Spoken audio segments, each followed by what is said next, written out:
Hi, everyone. Welcome to this episode of Claims Never Sleep. I'm joined by my co-host, Jen. Hey, Jen. Hi, happy to be here today on this freezing cold day. Oh, I know. But is it getting better? I think it's getting better, right? It's getting better. And I know by the time we put this podcast out into the world, I'm keeping my fingers crossed that it'll be spring. Or at least spring-like weather. I don't think it's coming out that far from today. I think we're still talking February, so I'm still keeping my fingers crossed for nice weather in February. It's been sub-zero here. Okay. Well, with that, today we are joined by Kay Lewis, and Kay, I love her. She has almost 40 years of experience in claims, and she's just like a dynamic woman. When I talked to her on the phone before the podcast, I think we were on the phone for over an hour, just chatting. So, when I can talk to someone that long before the podcast, I'm like, we should have just pressed record now. Absolutely. But Kay's here to share, just her journey into claims, her progression through claims, and then what she's seen change over the years. Starting from when she came in, there was no email yet, and it was paper files, and things have just evolved so much since then. So I can't wait to have her come in and talk about it. So with that, let's bring her in. This is the Claims Never Sleep podcast, presented by Cruiser Mitchell, with your host, Meghan Henry. Good morning, Kay. Welcome to Claims Never Sleep. So happy to have you. How are you today? I am fantastic, and I appreciate you guys having me on. I'm excited. This is my first ever podcast. Oh, well, hopefully it will be an enjoyable and easy one. I think it will be. And so you're out in Indianapolis, right? Yes. Oh, is it so? Is it Jen this week? Jen's in the Scranton area, and her kids had virtual learning one day because it was so cold and no busing. Has it been that terrible out by you? Yeah, we have we have had more snow than Chicago this year. Really? We're at 18 inches between the last two storms, and of course then we had the bitter cold, like 20 and 30 below wind chills this week. So yeah. I don't know. I don't feel sorry for the kids these days. I'm like, I remember we were out of school for one time on a snow day, the blizzard of 1978. Sorry, I'm aging myself. But it's like, oh no, we went to school. And I'm glad I'm not a parent now, though, that has to deal with the virtual learning and all that it entails and going through COVID. Because my boys will be 28 and 30 in March. Mm-hmm. So I don't know how parents did it. It wasn't the weather and virtual learning. Yeah, it was challenging. But Jen and I always joke about it because I miss it. And Jen's like, how can you miss it? I'm like, I don't know. I kind of liked it when everyone was just home all the time. It felt very cozy to me. Yes. I didn't like the having to be a teacher. That was not a good thing for me. But I definitely miss how everything got really slowed down. I liked that. And mine were already out of the house by then, unfortunately. So not much of a change for me. But I think that would have been a good upside to it is, you're kind of in your little bubble for a little bit, and you don't get much of that these days. No. Okay, I have to tell you, my kid's big Christmas present this year is we're going to Indianapolis in June. We are going to see an Indiana Fever game. Oh, I hope you picked a fireworks night. I was thinking the Indians, but so are they Caitlin Clark fans? Is that they're why? Huge Caitlin Clark fans. So I took to see them play the New York Liberty in New York last year, and they loved it, but they said we really want to see Caitlin play at home because we want to be on the Jumbotron. That's what they told me. Oh, yes. And they said no one's going to put a Fever jersey up on the Jumbotron at the Liberty Stadium, which, fair point. But yes. We're all big Caitlin Clark or just WNBA fans in general. Good. And so, we're going to go out in June and we're going to see them, ironically, play the Liberty in Indiana. Brooklyn being 2 hours from my house. We're so excited. So they keep asking me all these questions about Indianapolis. And I was like, I have no idea. So I might have to pick your brain. Reach out.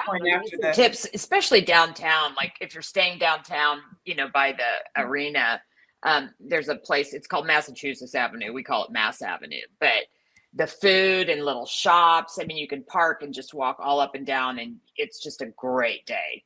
And they have what's called the garage. It used to be the old Pepsi plant or Coke plant, and they converted the office areas into what's called, it's a hotel. So, and then the plant part, it's called the garage, and they have all kinds of, they have duck pin bowling, all kinds of food. Oh, Cool. You know, there's a rooftop terrace to have cocktails, and it's pretty fun.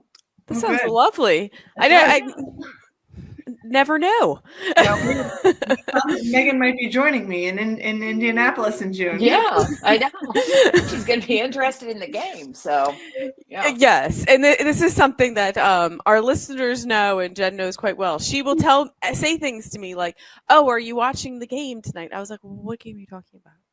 Like, I don't pay attention to these things. Yes. But I do delight in the fact when then Megan will text me, and because I asked her about, like, are you watching the national championship? She's like, well, who's in it? What's going on? And she's like, I was at the bus stop and I knew who was in the national championship. Thanks for telling me. That is really good. Yeah. Yeah. You know, I think, and especially boys, they do like girls who are interested in sports. So gives them something to do. Yeah. So yeah, I know a lot of things, but staying on the cutting edge of sports is not one of them.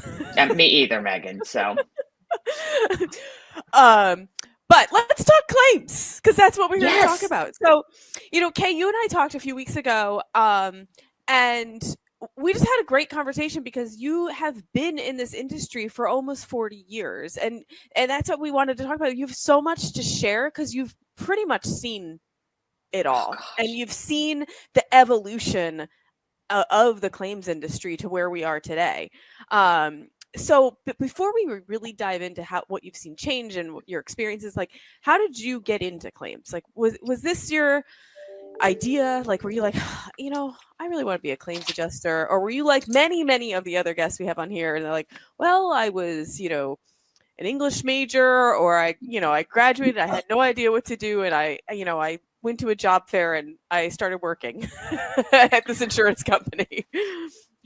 Well, mine's an even kind of more interesting story because I didn't know what I wanted to do after high school. And I'm like, I'm going to put off college and, just see what I want to do.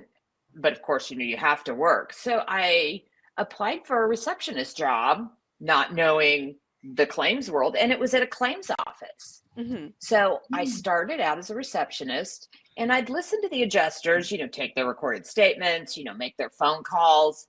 And I'm like, I could do that. As you can tell, I'm not shy about talking or putting myself out there. So it just sounded so interesting. So I completed, started taking, my manager said, well, you can take courses. So, at that time through the Insurance Institute, I completed my INS and then got my AIC. And, it's pretty amazing when we talked, when you think back on, where you started and all the steps that you've taken to get where you are now. It's the evolution of it is almost, it's fantastic.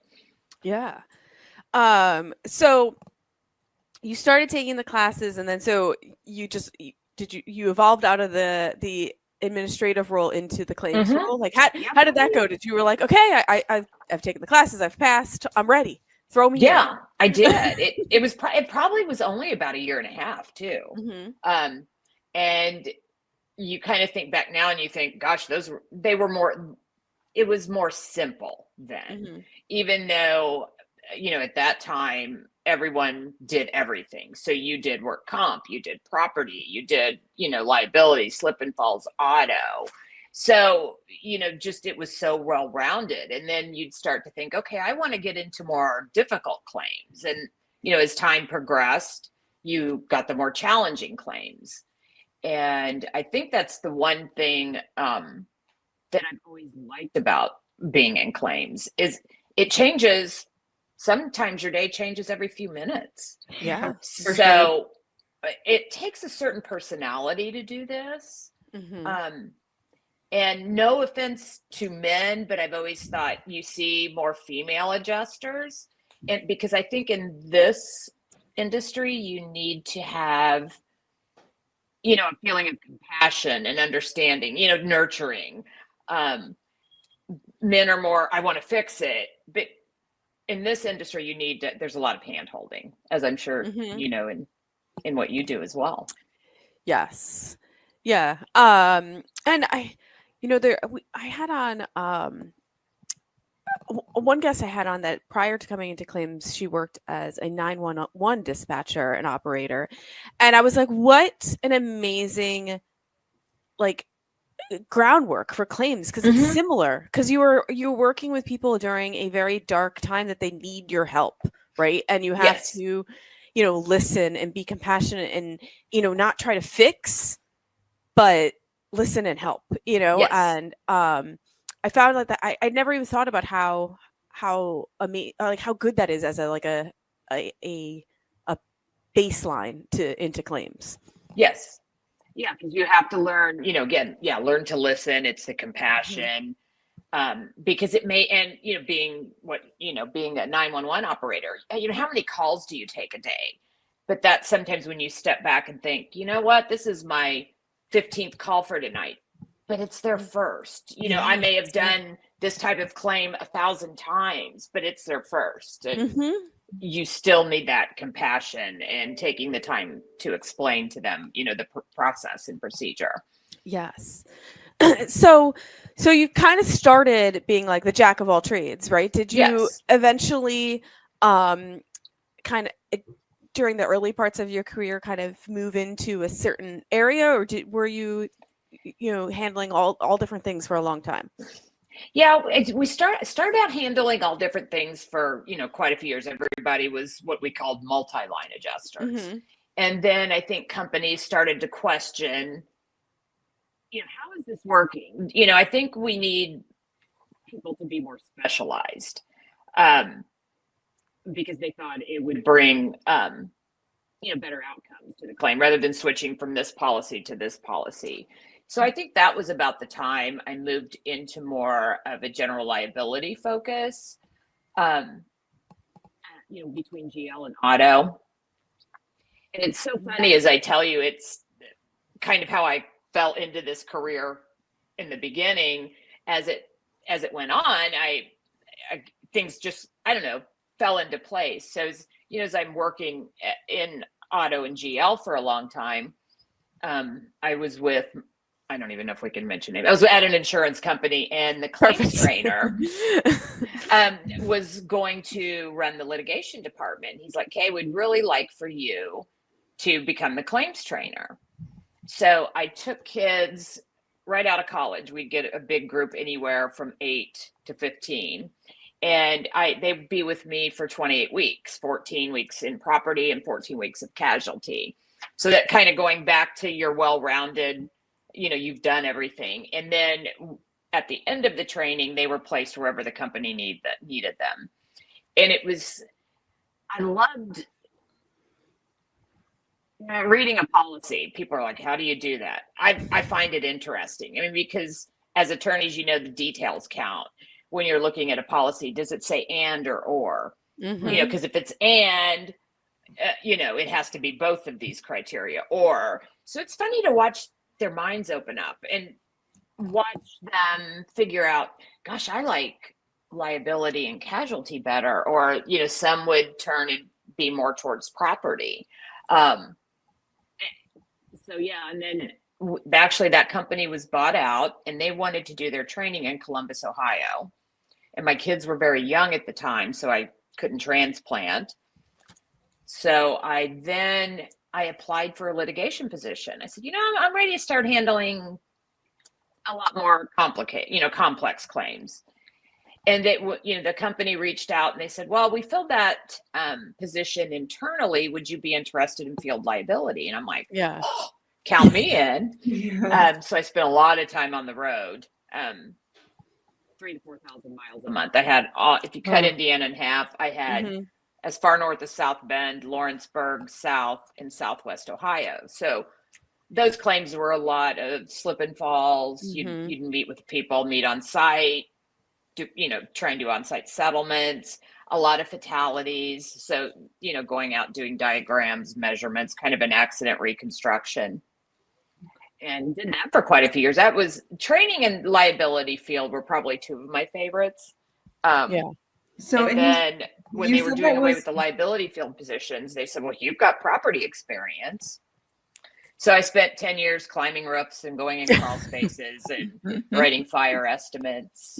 And then a friend was with the TPA. So then I started going into the public entity sector of the business, police departments, towns, and governments, doing, again, multi-line. And then over the years I've moved in, I supervise a unit of 6 now for all public entity work. So you were saying that you spent 3,000 to 4,000 miles on the road, and you were going up A month, yeah. And you also talked about how this was when your kids were small. So how did you make it all work? It always just worked, because I think being on the road, I could schedule my appointments to kind of coincide. They went to a small Catholic school. So, if I needed to be there to volunteer, for a half a day, I would just schedule my appointments accordingly. And then they got used to, if they got out of school half a day early, Mom was picking us up and we were going out on appointments with her. I'd get a McDonald's, sit in the car. They'd watch me do whatever I was doing. And so I think that was one of the, this was before anyone worked remote, which I did. So I haven't been in an office in over 20, 25 years. But I think that helps with having young children. It really gave me the balance, the work-life balance that I needed. Look, my daughters have been on many an inspection with me. There's just times that it's like, all right, well, you don't have school, or it's summer, or this is going on, and you're just going to come along. And they have interesting things to say about them. They're like, this is what you do. We don't understand, because in their mind, they're like, oh, lawyers just argue. And I was like, well, that's not really how it goes. Like, yes, we formulate arguments. Yes. But that's not totally what my job is. But it makes it work. Sometimes it feels a little awkward. Like, oh yeah, they're here for the inspection of the truck. Yeah. They'll just be sitting in the car. Don't mind them. I know. Yeah. Just please ignore the kids in the car. Yeah. So I actually think this was a perfect career for me, at least, with children. Yeah. That's really interesting. I mean, my dad makes tombstones. And so it just reminded me of when I was a kid, and we'd be on a road trip and he'd have to do a detour to pull into a cemetery to go check something out. And so I guess it is all just similar, but yeah, that's, right, a little bit. It is. I would have rather go inspect a property, I guess, than sit in a graveyard in a cemetery for it. But still, it's really impressive that I feel like as parents, we figure it out. Yeah, you do it. And at that time, it didn't seem awkward to me. And, we were just talking, like I said, before we started recording, with COVID stepping in, and having to step in and do that as a parent. I guess I find it amazing that people have done it. But at the same time, you just take care of what you need to take care of, and it always seems to work out. Yeah, it does. It does. And so, and with that, though, with COVID, it also forced a lot of our industries to evolve. So that segues into perfectly into what I was going to run into next with you. Is how have you witnessed the claims industry evolve over your almost 40 years? It goes back to, like I said, starting with everyone multi-line, and all of our file notes were written on paper. And, you'd have your 2-hole punches. And, when I'd go out on my inspections, I remember going, oh my gosh, to Target, I don't know how many times a week, to pick up my developed film and put them on photo sheets and label them. And everything came through snail mail. I remember when email was just starting.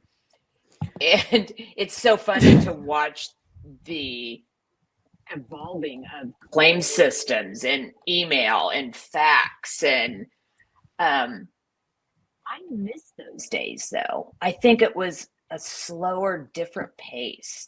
And you felt, not that I don't feel like I'm still making a difference, but I think then it was a slower pace. And I think you felt like you were doing more. Yeah. You didn't feel as rushed. Mm-hmm.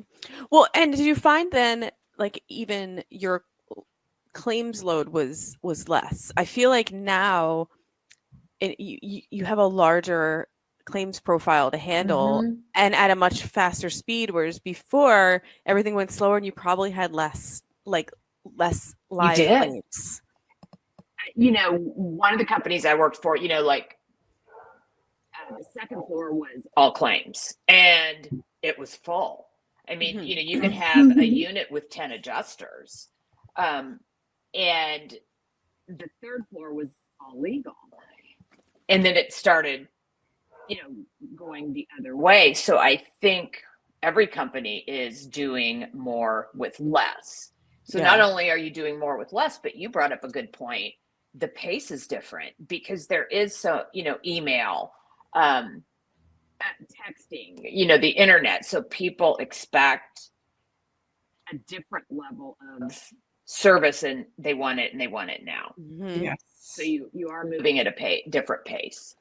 Yeah, and there's some parts of it that, like, it is very helpful, right? Like to have platforms that you could upload photos instantaneously and then it gets right like into your claims file, and like the processing is so much faster. But then there is just this expectation that the claims professional has to move that much faster, and sometimes you need to use brain power, right? Like this is not Right. like a quick service stop. Like you need to actually look at everything, evaluate everything to give it a thoughtful assessment, and you need to read the policy and figure out if it's covered, and there's a lot of things you need to do. But there's that instantaneous, like, well, I uploaded my photos yesterday, I uploaded my receipts yesterday, have you evaluated my claim, when's my check coming?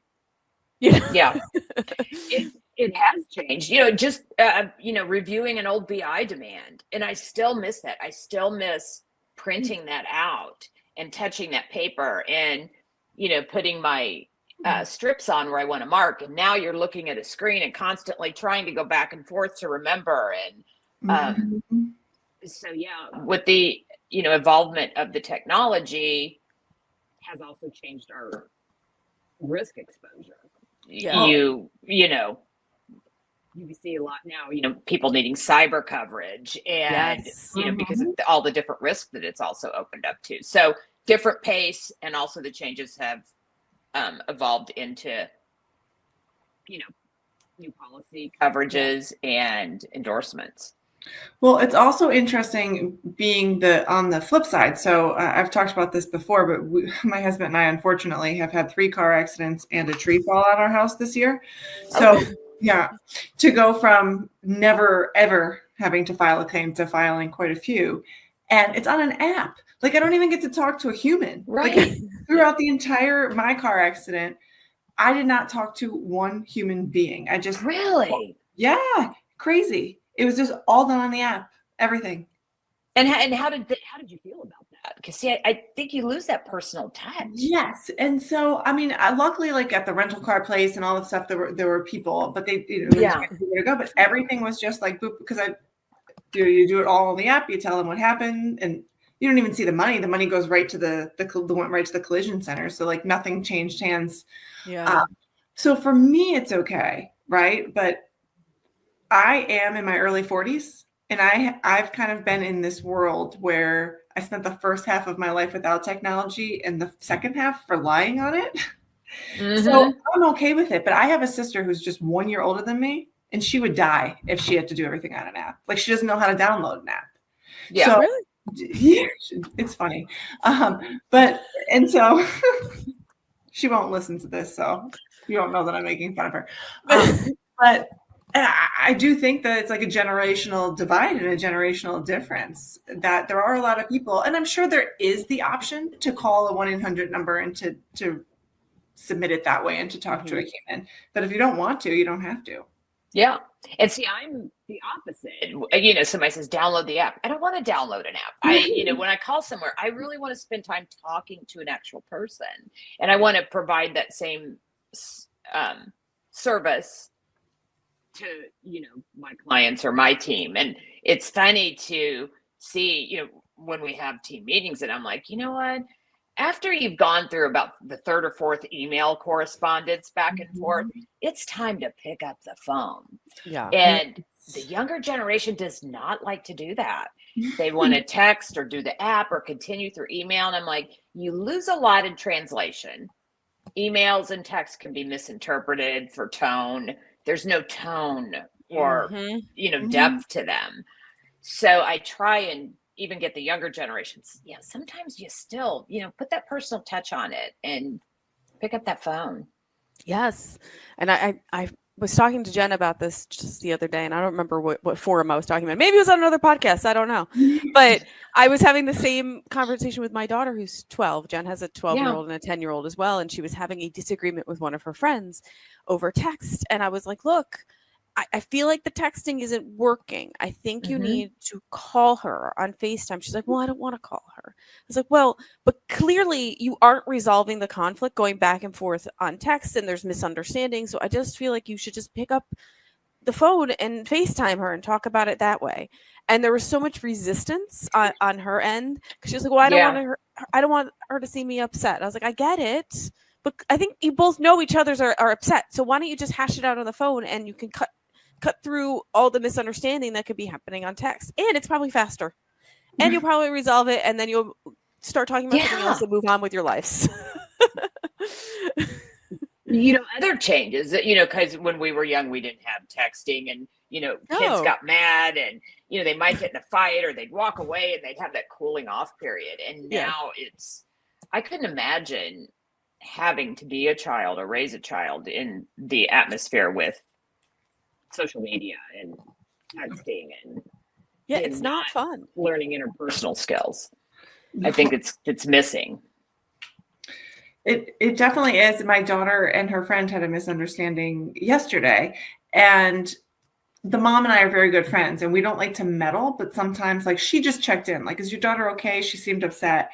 And we realized that they just had a complete misunderstanding of each other. And like, my daughter thought her daughter was making fun of her, but she was making funny faces at her to make her laugh because she thought she was sad. And they just, totally missed. But she and my friend and I, we like have been coaching our kids for years. And now we watch them text each other. Like, I was doing this, like, I feel sad because I thought you were upset at me and I was doing this. And it's just so funny. We laughed that, like, we can see our words that we told our own kids so many times coming through. But if you're not, like, trying to help them and coach them and teach them without meddling, right? Like, there's like that fine line. It's really difficult because God knows what they say to each other. Now it's in text, it's in writing, it's there forever. Having kids in the age of technology is not for the faint of heart. Yeah. In fact, Jen and I had this conversation the other day. She's like, did you think that this was going to be the really hard part about parenting? I was like, no, I thought it was going to be like when they were 2 or 3. Like, I mean, not that I thought this was going to be easy, but I was like, man, I didn't think I'd be more stressed now than when I was like really worried about keeping them like alive. And then my 12-year-old was upset the other day. She's like, it would make me feel better if you DoorDash me a Blizzard from Dairy Queen. Yes. And that kind of translates into the claims, because these are the people who are going to be coming into the workforce. And, it's like, come on, you can't text everybody, or just, you've got to get those interpersonal skills out there working, because this business is never going away. No, and they want everything instantaneously. I've never DoorDashed anything in my life. I was certainly not DoorDashing a 12-year-old a Blizzard at 9:00 on a Tuesday night. But they think that that's reality. Right. And I think that makes, especially I see it on my team, I think that makes it harder for adjusters these days, because people expect that instant gratification. And, it's so funny. Last night they had, of course, I was asleep. I'm feeling much better than I was yesterday. But when I woke up, I had 4 calls from the call center. Someone wanted an immediate contact with a manager, supervisor, because a school bus had hit their car door. And did anyone get hurt? Kind of like, Yeah. So it's part of that. I need this done and I want it done now. Yeah. Yes. Like, is this something that needs to be addressed? Yes. Is it Yes. a 3-call alarm emergency? No. No. And so, yeah, I had a list when I came in this morning of who they tried to call and what times, because they were trying everybody, because this person, wanted to talk about their claim with an adjuster right now. And of course, it's 7:00 at night. So yeah, and there are, don't get me wrong, I'm all about service, and it's like I remember I was the only property adjuster for a while, and so I was never really on vacation. And if I had to take a call on a fire, I had to take a call on a fire, and those are where somebody's lost their home. But yeah, it's very challenging in that aspect of it, the customer service. You were the only property adjuster? Yes, I was at a very small TPA firm, and no one knew property but me. So I had all of Indiana and Ohio. So, yeah, and a lot of school districts. So if there was it's winter and there might be a pipe burst or, a fire, tornado. Yeah. So it was. Wow. I'm sure you learned a whole lot of that job. I did. So. But also with the instantaneous, or the need for instantaneous responses, like, you need to also really build boundaries for yourself though too, because you can get caught up if you get someone calling a claim at 7 p.m. Like, can you address it then? Sure, you can, but like, you also need to have your own personal boundaries, because you need to be able to separate your home life from your work life and be like, no, like, I worked all day, I did my job, but I'm doing being me. I'm being Kay now, and I have my own stuff to do, and I can, unless it's again something that requires a immediate response. But I would say a school bus door hitting. What was it? School bus door hit, or school bus hitting their door of their cars? Yeah, the door of the car. It's like, okay, it's drivable. We're still good, and everyone's alive. Like, we're good. So I feel for the teams that handle these, and again, the instant gratification. I that's what I hope can change. Because a lot of times too, the things that come up now, you sometimes don't have an answer for them right away. There's so many aspects of coverage and different. I mean, the types of claims that are turned in now. You have to go to the policy. There's just some really obscure stuff happening, which I'm sure you guys see as well. So tell us a little though about what you're doing now, because you and I talked about it on the phone, and I think it's like super interesting, and I think you had a few things to share about it too. So let's start with what you're doing now, and we'll segue into some of the others. Yeah, I actually have 6 team members, and like I said, we do school pools, government cities, and I have a couple adjusters who are strictly dedicated to auto and maybe some smaller injury type claims. And then I have one of my team members, she's strictly E&O and school board legal and employers legal, which are quite interesting how our school systems are operating these days. Yes. And then I have a couple of adjusters who are more senior level, who get, litigation, anything from police department, civil rights violations. You get a lot of pro se inmate claims, which are always written quite interesting. And I'm like, you're in jail, but you can, I'm sure they have someone helping them, but you take the time and you write, and they handwrite these pro se inmate complaints, and they get the counts right. And, of course, what they're always asking for. And I'm like, that tells me you have a lot of potential. If you put this much effort into something else, you probably wouldn't be there. But and then, we have a lot of, you have slip and falls at schools, and some serious, they take the more serious auto injury things, type claims. So it's kind of, again, pretty well rounded, a lot of exposure. Well, one thing with the pro se prison claims is one thing that it makes me think, like, made me think about that crisis. I'm laughing, going, or their diet's not quite right. They, yeah. Oh, is that some of the complaints? Uh-huh. Yeah. I need my meals kosher. They're not giving me the correct dietary, requirements. Yeah, it's quite interesting. But I do find that is maybe a good channel of energy for someone in that situation, that they, at least they're researching and they're writing and they're expressing and they're advocating for themselves. I do think that has some positivity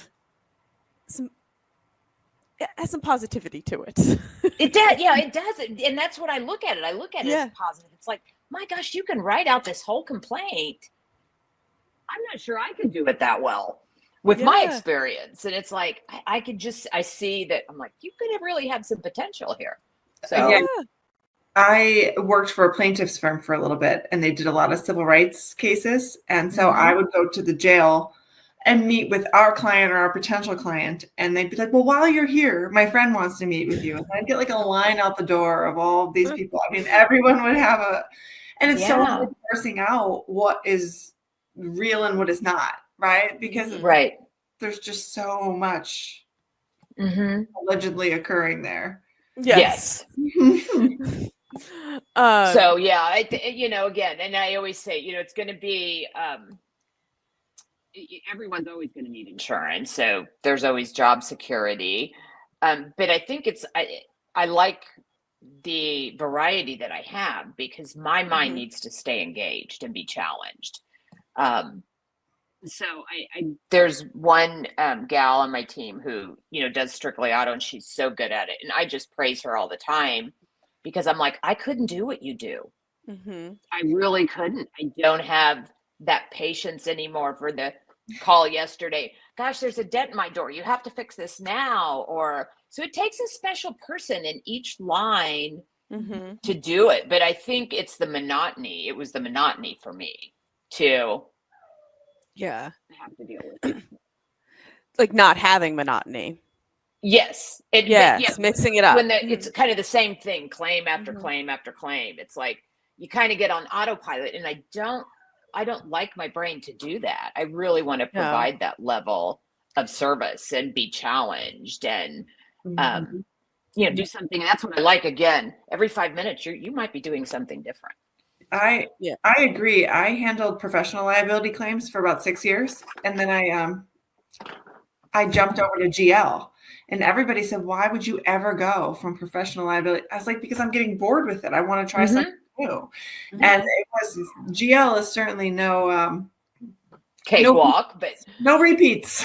There's just so much stuff going on. Like you have so many different types of claims that would come across your desk. Yes. Yeah. I mean, I agree. Variety is good. Yes. Spice of life, some say. So, but what have you seen over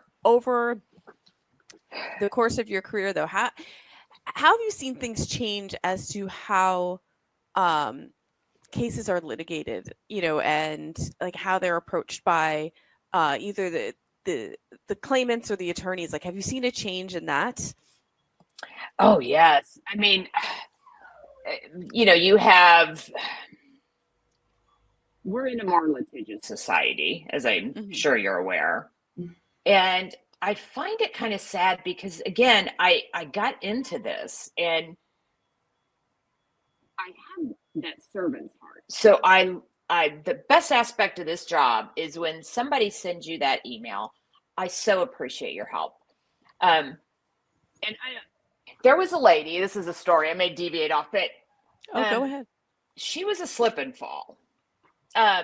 Little old lady, and we did, and I met with her, and they have the best stories, and I was probably there for a couple of hours, really spent the time talking to her, and she was getting ready to go over to and do an Italy tour. And, thinking I enjoyed our conversation, never thought I'd see her. And she called me when she got back and she's like, "Are you going to be out in this area? Can you stop by?" And I said, I can. And so she had gone to Italy or Rome. When she was in Rome, she saw the Pope was in, and we talked about faith, and she got me this rosary that he had blessed that's made out of rose petals. Wow. And to this day, thoughtful. I don't even know how many years ago this was, but it's got his picture, but I have taken, you can see I've taped it up. This thing has traveled with me wherever I went, to any job.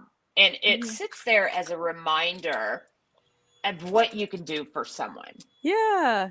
That the appreciation that they show. Yes. I think we're losing a lot of that because our society's getting to a point where it always has to be someone else's fault. And I'm owed money for it. Yes. Yeah. And there are times, when things have to be litigated. I am not saying there aren't some companies out there who push people towards that, but it's very disheartening to see that happening. And, I was on your property. You own my medical bills. Well, what if you'd fallen at home? What would, trying to get that across that it's not that I don't want to pay you, but, legal liability, we kind of go back to insurance 101. Yes. So yeah, I think that's being missed, really wanting to help someone, but then you have the people who well, oh gosh, my watch was listening to me. I don't know. So yeah, it always I is. think it's a big change that I hate, that you'd hate to see. And then, those would probably be the people who are going to complain about how high their rates are. And it's like, well, I love that you mentioned though that gift, because sometimes this industry can be really hard in the sense that you don't know if you're actually helping anyone or if they're seeing the help that you're providing, because it can get lost and it can get gritty at times. Yes. And many years ago, I was defending a claim for this nonprofit group, and it was a bad case in the sense that it was really, really sad. These two young boys drowned in a creek, and they went there to jump off a bridge because the creek was high and it was like a rite of passage. And the nonprofit that I was representing, they like basically picked up the trash in this park. So their job was just to beautify it, and they got brought into this terrible, terrible lawsuit, and I was able to get them out because they really had no liability because their job was it was a neighborhood association that they would have like weekend volunteers to like go around and pick up any of the trash. So nothing to do with ensuring that children don't go jumping off a bridge. And I got them out of it, and I got this handwritten thank you note from the director of the association. And it was the first time I've ever gotten anything like that. And, it just reminded me that what we're doing does go noticed. I mean, sometimes it goes unnoticed, of course, like as all things do, especially as parents, a lot of the good things we do go unnoticed. But I still have that note to this day. I every job I put it on my cork board because it's just a reminder of like what we really are here to help, and to resolve. And it just is a reminder, like this affects both sides too. Yes. There's people on both sides. Yeah. I mean, that's what my goal has always been, is getting them back. My goal is to get you back to where you were before this loss. But yeah, that is just, that was probably one of the most special things. I mean, it's just like, I still, I think of her. I'm sure she's no longer with us, bless her heart. But apparently I made a difference in her life. She made a difference in mine. She certainly did, right? Yeah. And, just being able to touch someone in that way and be there at their worst time and get them out. And I think that should still always be The goal. the motivating factor. Yeah. Yeah. I saw a post on LinkedIn, I think yesterday or the day before, and it was by someone who was a plaintiff in a lawsuit. Their husband had been injured somehow, and whether it was a defense verdict or just not the verdict that they wanted, she put up a scathing post just about how, defense counsel was clearly lying the whole time and was getting evidence that wasn't real because they were hired by an insurance company. Insurance companies are terrible and they just don't want to help him. And it was just, I feel like that is so many people's perception. Yeah. It is. I think it goes back to what you were saying, is that, somebody was injured and they think that they're owed millions of dollars because they were injured. Yes. But I mean, in this case, it seems as if a jury didn't side with them, if the jury, but I mean, they said it must have been that the other side was lying, or it must have been that they were, twisting the facts. But unfortunately, it's like just, insurance is there, like you said, to make somebody whole, to bring them back to where they were before whatever happened.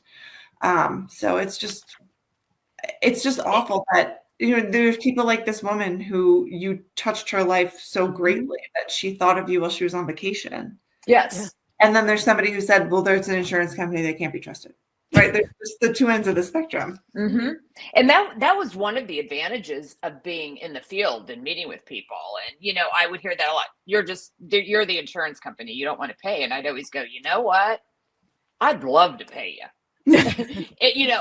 Again, if it's on one side, if you're legally obligated, if I owed this, I would love to pay you. It's much easier. And, even on the first party side, it's much easier for me to pay a claim than it is to deny it.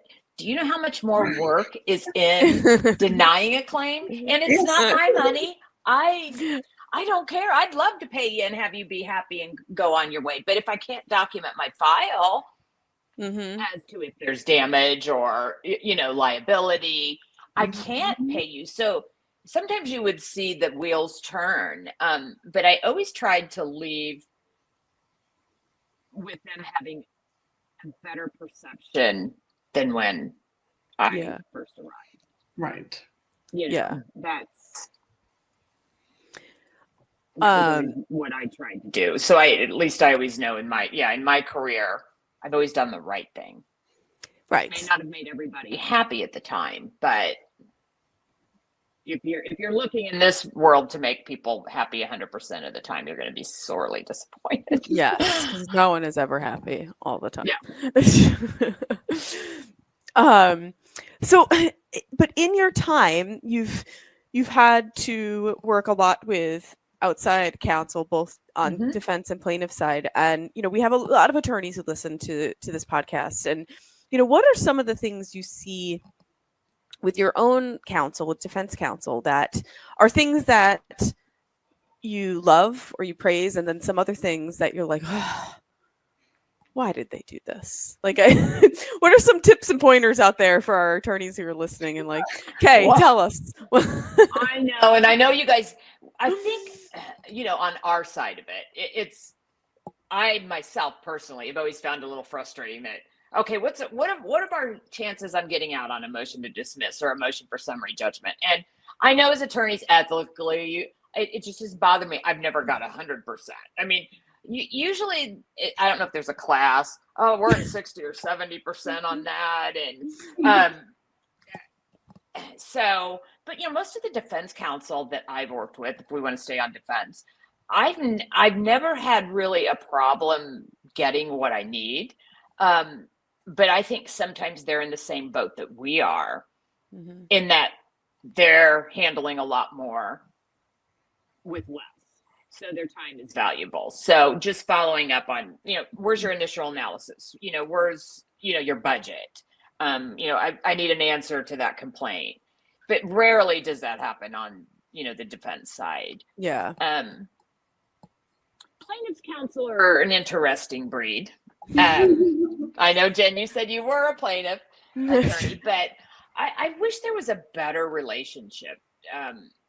Most of them, especially the ones that advertise and send mailers, and I don't know why it's so secretive through the life of the claim. Like, I'm not going to tell you anything about their injury and until I'll send the demand package. And it's like, especially now with the Medicare out there, give us we need name, social security number, address, date of birth. Because if you're going to get down and of course, when you send your demand, you've ignored me for 2 years. You send your demand and you want me to review it within 14 days and have an offer out to you. And we've got somebody that's Medicare eligible. I've been telling you for 2 years to get Medicare information takes 60 to 90 days. Right. And no longer is the wording, we'll take care of everything, all lanes. We're not thinking that anymore for Medicare because some of these plaintiff firms don't pay the lane and they can close shop or and then the insurance company's on the hook for it. And then we're on the hook. So, I just, I wish there was some more communication that plaintiff attorneys didn't feel like we were adversaries because we just want to get a file off our desk. We just want to have the right evaluation of it each step of the way and have, we don't want to have a file sitting at a $50,000 reserve and then all of a sudden we get the demand package in and they've got $200,000 in medical bills. Right. And, I didn't enjoy doing plaintiff's work. I feel like I couldn't get my defense hat off. Yeah. Like it was just always, and the one case that had been sitting with the office for years and they couldn't settle it. And it was a low value case. I mean, it was like limited tort, auto accident, barely anything. So finally I called the adjuster and I said, look, I'm sure you want to get this closed. I said, can you tell me your authority? And he told me, and I said, I will settle it for $1,000 less than your authority. You don't have to go to your supervisor if you can close it today. He's like, absolutely, send over the paperwork now. And my boss was shocked. He's like, how did you get that settled for that much money? I said, because he just wanted it off his desk. It meant nothing. He picked up the phone. Yes, and I picked up the phone and called him, and we had a discussion. An email that could get lost, or it's another email. I'll look at that later. See what I mean? That's part of the relationship aspect of the business. But I think it goes back to what you were saying too, with like plaintiffs have an unrealistic expectation of what their claims are worth. And if you don't have a plaintiff's attorney who can bring them down to reality, it's never going to settle because they're still waiting for like that pie in the sky number that's just never going to happen. Yeah. Because my friend's cousin's boyfriend's sister told me that got this $2, right? And it was the adjuster explaining that process. So going back to, I always, ask defense counsel if, we're really far apart. Is this a plaintiff attorney issue or a client issue? Who's setting the expectations? But, one thing that when I was handling claims and, people would call me to settle their BI and I'd evaluate it. And they're like, well, I should get 3 times my medical bills. And I said, let me tell you a story. Let's say someone falls and breaks their arm. They go to the emergency room. They have a couple follow-ups with their primary care physician and 10 PT visits. Someone else falls, they strain their back, they go to the emergency room, they have a couple primary care physician visits and some PT. Now I've got the same medical bills, but these 2 injuries are quite different. So I can't evaluate. It's not an evaluation based on the medical bills. I have to go by what's in the records and the type of injury. And some people would take that in, others would not. Yeah. So, and of course the medical bills are a factor, right? Yeah. But like not all the 2 injuries are not the same. Yes. And I think that's like an old school thing too. I remember when I first started practicing, people were still using that typical formula. And as a young attorney, that was like, I followed it too, because that's what someone told me, right? That's what I was taught.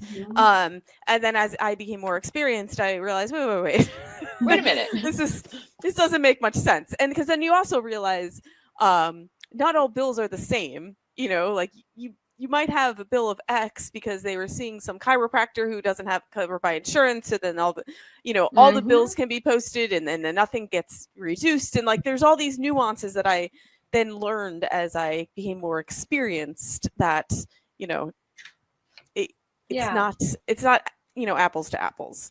Right. And that's you're comparing to apples to oranges, or Yeah.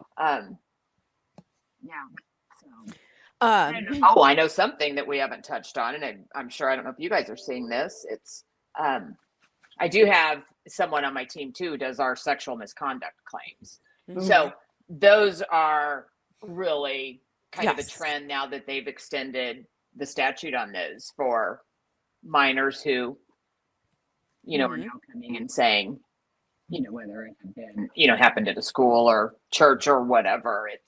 Those are really becoming an issue in the arena. Yes. And you're seeing big dollar verdicts on them. And I think that's our jury system is a little awkward, because I'm sure, as you know, you're always looking at your venue Mhm. to determine, gosh, do we pay a little more on this? Because you don't want to go to a jury on this. But Yeah. letting someone play with monopoly money on these civil cases is kind of dangerous, I think. Yeah, and those, I mean, I've worked on a lot of sexual assault claims, and I always find them to be the valuation be very, very difficult. Like that, I think is the hardest part, because it's so much on emotional and psychological damages, but then I also found that depending on who you talk to, they will have a very different view of the value, because some people would be like, well, it was only one time that they were, Yeah. and I was like, well, but at the same time, like, but that one time could have caused a lot of mental damage. But like, I when I first started handling them, that I remember going to one of the partners on the claim and talking about it, and we had just had very different views, because I was like, yeah, but like this happened and this was very traumatic, but they had a very different view of it. So and that if that happened in our office with people who handle these claims regularly, you put it in front of a jury, you have no idea what they're going to come up with, and you don't know what kind of baggage they're coming with as well. That's going to influence all of that. Well, and kind of going back to evaluating, like when I worked a lot of fatalities, and that's a hard thing to step out of. You have to step aside and put your personal feelings aside. So, when you're looking at a claim for a child who is now deceased versus an adult, and, it's hard to put a number on the life of anyone. But, in my experience, it was like, people always get nervous when it's a child. And I'm like, yeah, but I kind of look at it as, I think a claim that has a young 20s, someone in their 20s who's married, has a child. I just think that that's the value on that, because they're actually supporting a family. And I know when looking at the mom and dad, is this anything you're going to ever get over? So that's kind of it can kind of mess with you too, when you actually have to sit there and go, how am I going to value this? Because you're not being callous. You're not trying to be callous or unsympathetic, but you have to take that hat off for a minute.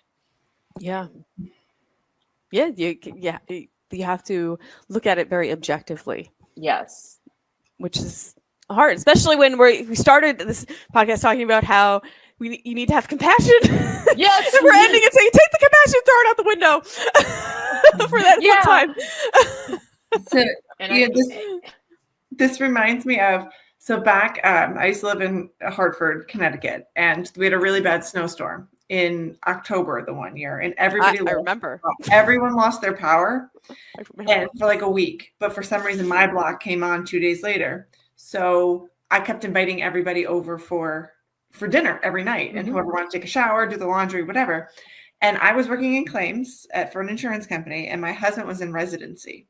So we would get a table full of doctors and claims professionals who didn't know each other sitting at the table every night. And we would talk about the claims that we handled that day. And somebody was like, all right, somebody lost 2 fingers. And I'm like, well, what fingers are they? Okay, these 2. What did he do? Thumb's worth more. Yeah. And they're like, how much, would you value if you only had 3 fingers? And finally, the one surgeon looked over and he's like, do you guys sit and talk about this like every day? Like, yeah, this is our job. This is what we do.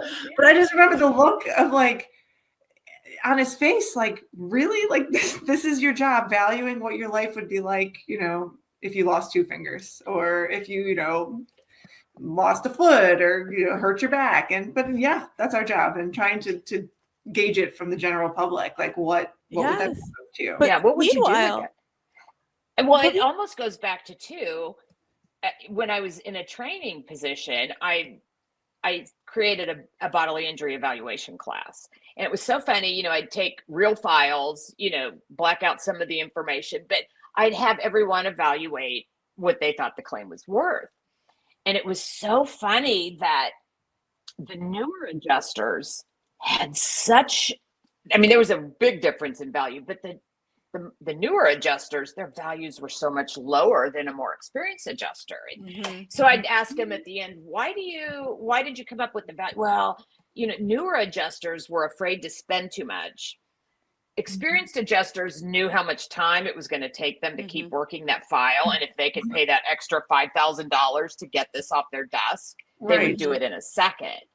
And it wasn't going like anything outside the realm, but it was funny to watch how your mind changes after you've been in this business a while. What your time is worth and how much am I going to have to spend on this? And am I going to pay a few thousand more to get this one done? Yes. Yeah. Like I did yesterday at a pre-suit mediation, and the mediator asked, she's like, well, will you show the documents to the other side? And I said, well, of course I'll show the documents to the other side. I'm going to have to produce them in discovery if they file suit. So yeah, I need to give them to her now. It's going to save money. And if we could settle the case before suit's filed, excellent. And we ended up settling for a lot less than I thought, but it was because we were willing to give her our evidence right up front, because why wouldn't you? Yes. Yeah. And we do a lot now too with, plaintiff attorneys, I'm sure their client isn't telling them the whole story, but there's so much video out there now, which is actually one of the pluses, when we talked, going back to talking about all the technology, video is great. So a lot of times we send this over to the plaintiff attorney and go, here, check out this video, but so that's actually helped. But some companies don't want to turn that video over, and I'm like, they're going to get it in discovery. Why not cut this off now? Here's why I'm making my decision, the decision that I am. Yeah, especially if it's going to help get it done. And look, if the video is super hurtful for you, then maybe you don't hand over the video and you just have to put some more money on it and just get it resolved. Because if they see a bad video, then they're like, wait, I don't want to settle this early, video is priceless. Yes, video is, and people don't realize, you don't have the slip and falls in the grocery stores like you used to, or somebody throws something down. It's like, because I think they know Big Brother is watching. Yes. Yeah. And Jen, I wanted to comment on this. So, about your dinners, that I feel like that is such a valuable resource for all these claims adjusters to be like, if someone has some injury and you have a bunch of doctors, you're like, explain this to me. What is this? Especially if it's something you haven't seen before, or even just with fractures, like having someone in the field explain like why this fracture is worse than that fracture. Cause it took me years to figure that out on my own. But you have a bunch of residents in the room, very helpful. And do you guys find that people will, once they find out what you do, and whether you're on defense or plaintiff side, that people do like to pick your brain? And I think that extends my job outside of what I do. I really want to educate people on, come on now, we're absolutely in the same spot. Absolutely. People always will ask about, can I have your advice on this? Or what do you think about this? Can you what do you value this at? And it is super helpful having my husband whenever I have any kind of case with medical, if I have any medical questions. It's so nice to have him as a resource. Or, obviously we have now a lot of friends in the medical community because of him. So that really is, it's a free added bonus. Yeah. Yeah. Unlike when some come to me, and I'm sure Jen, you have the same experience. Like they're like, "Oh, you're a lawyer. Like, so what do you know about this contract?" I'm like, "Is there a risk transfer opportunity in that contract? Otherwise, I know is I'm going to go to the I'm going to go to whose duties are what, and then I'm going to go to the insurance clause. Yes. Yeah. What's the scope of work? I can work with that, but like you want that's not what I or someone asked me recently about licensing, and I was like, I don't do licensing. I'm like, and I can't even pretend. Like, you got to find someone else how to do that. Well, between the two of us, the amount of phone calls we get from people with medical and legal questions, it is. I wish I could charge. I do, but don't you feel like I try and help them understand, what they're doing. This is how these work. This works, because I think our industry. What I'm doing now, I don't do, I'm not with the $1 insurance company. I'm with the TPA. So we have pretty high SIRs. So they're fairly conscious on how that's spent. And, but, working from a $1, I kind of felt it was also my duty to, make them not see insurance companies in a bad light. Like sometimes I go out on property. I'm like, gosh, your coverage B, other structures, you've got a nice, they had built a 3-car detached garage or hobby shop. And I'm like, your coverage B is only at $10,000. Could you replace that building if it burned down to the ground? And they'd go, so being actually proactive, but educating when you could, because I think we're heading in the wrong direction. Premiums are going up, companies are pulling out of areas.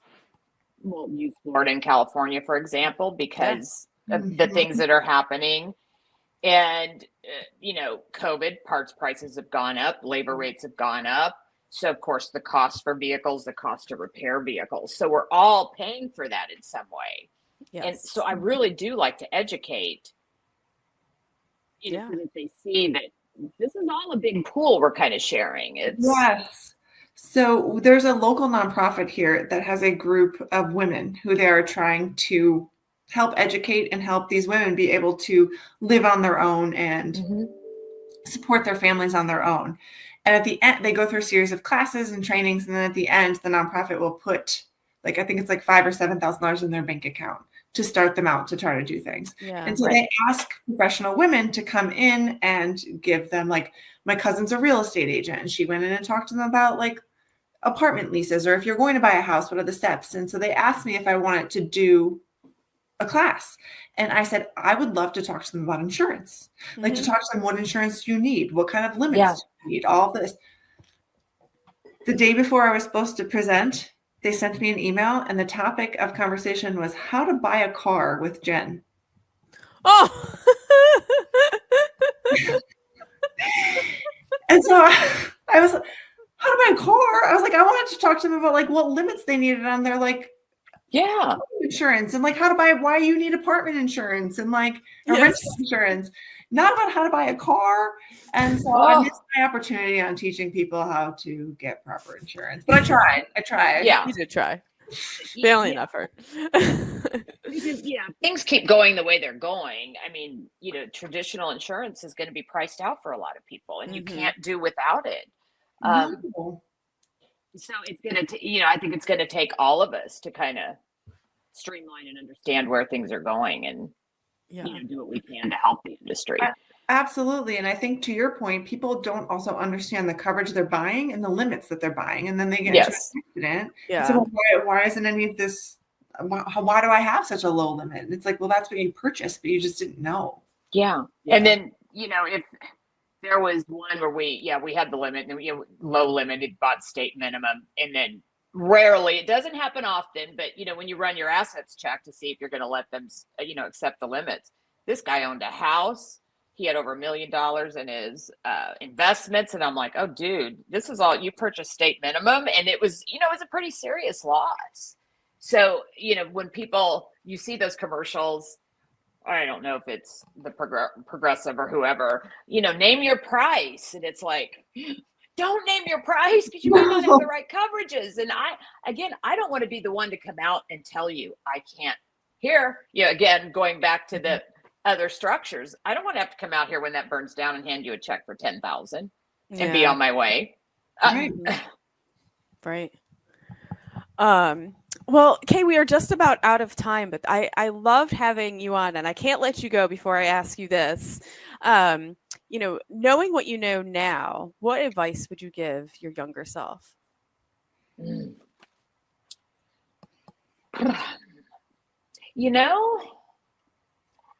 think I would have told myself just to be a little easier on myself as I went through the process. Yeah. Because you're going to get there. It's ever changing. And luckily I ended up where I was supposed to be. I believe most people do. But I wish I would have taken the time to enjoy a little bit more than I did. Yeah. And go a little slower. Yeah. I think that's always really good advice. It's hard to slow down when you're going through it, because then you're like, look back and you're like, oh, I just. Yeah. What is the Ferris Bueller quote? I forget. Yeah. If you don't stop and look around a while, life will pass you by, or something like that. Mm-hmm. And I don't have any regret. I don't think, I have any regrets in any, as I've made this journey. I think I've done a lot of good, which I'm proud about. And I think this is where I was supposed to be, but you almost wish I could have done, spent more time with this person on that. But yeah, you don't realize what you're going to miss. So try and, as busy as it is to adjusters, as you're getting off the phone or reading that email or listening, if you have a difficult person on the phone, I always say, to survive in this business, you need two of the most important things are you need to be able to adapt to changes, because it's going to change every day. Mm-hmm. And you cannot take this personally. Right. Because when that person comes to you or comes at you or is yelling at you, it's not you as a person they're yelling at. So that'd probably be the best advice I could give. Slow down, enjoy the moment, and it's never personal. Yeah, stop. Because you're not going to survive in this business if you take all this personally. No. Even though there's times that I do. I know. You still do. You still, sometimes you do. You hang up that phone and could I have done that differently? But no, and Yeah. There's many a day I call Jen and I'm like, or she'll call me and like, people get under your skin, yes. or they. And that's when you walk away for a moment. So, but you can't get into that. Don't get into that back and forth. Just keep it professional. This isn't personal. You have to say a little prayer for them under your breath, because they're apparently having a bad day. If something like this has gotten them to that point. So. Well, Kay, thank you so much for joining us. And of course, for our listeners out there, if you like what you hear, please like and subscribe to Claims Never Sleep. You can find us on your favorite streaming platform, and you can also find us on YouTube. Thanks for tuning in. This is the Claims Never Sleep podcast, presented by Cruiser Mitchell, with your host, Meghan Henry.